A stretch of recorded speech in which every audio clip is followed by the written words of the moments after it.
ഹരേ കൃഷ്ണ. നാരായണീയം ദശകം 11 ശ്ലോകം 5. തദേതദാജ്ഞായ ഭവാനവാപ്ത സഹൈവ ലക്ഷ്മ്യാ ബഹിരംബുജാക്ഷ ഖഗേശ്വരാം സാർപ്പിത ചാരുബാഹു ആനന്ദയം സ്ഥാനഭിരാമമൂർത്തിയാം. അല്ലയോ അംബുജാക്ഷ, അങ്ങ് തങ്ങളുടെ ഭക്തരായ സനകാദികൾക്കുണ്ടായ അനുഭവം അറിഞ്ഞിട്ട് മഹാലക്ഷ്മിയോടും കൂടി ഗരുഡൻ്റെ ചുമലിൽ തൻ്റെ മനോഹരമായ തൃക്കൈ അർപ്പിക്കുന്നവനായി അതിസുന്ദരമായ വിഗ്രഹം കൊണ്ട് അവരെ ആനന്ദപരവശരാക്കിക്കൊണ്ട് പുറത്തേക്ക് വന്നു ചേർന്നു. മഹാന്മാർ തങ്ങളുടെ ഭവനത്തിലേക്ക് വരുമ്പോൾ അവരെ കണ്ട മാത്രയിൽ സമീപത്ത് ചെന്ന് എതിരേൽക്കുക എന്ന ആതിഥ്യ മര്യാദയാണ് ഭഗവാൻ ചെയ്തത്.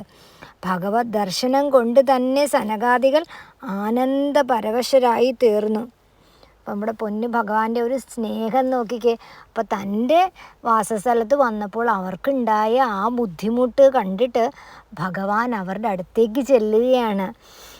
അവരുടെ അത് കാണുമ്പോൾ തന്നെ ആ ബുദ്ധിമുട്ടുകളെല്ലാം നമ്മൾ മറക്കുകയും സന്തോഷം ഉണ്ടാവുകയും ചെയ്യും അല്ലേ. ഗുരുവായൂരമ്പലത്തിൽ നമ്മൾക്ക് പോകുമ്പോൾ എന്തൊക്കെ പ്രയാസങ്ങളുണ്ടാവും, പക്ഷെ എന്നാൽ ആ ഭഗവാനെ കണ്ടു കഴിയുമ്പോഴത്തേക്ക് നമ്മളതെല്ലാം മറക്കും അല്ലേ.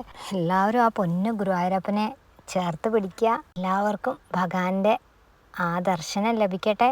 ഹരേ കൃഷ്ണ. സർവം കൃഷ്ണാർപ്പണമസ്തു.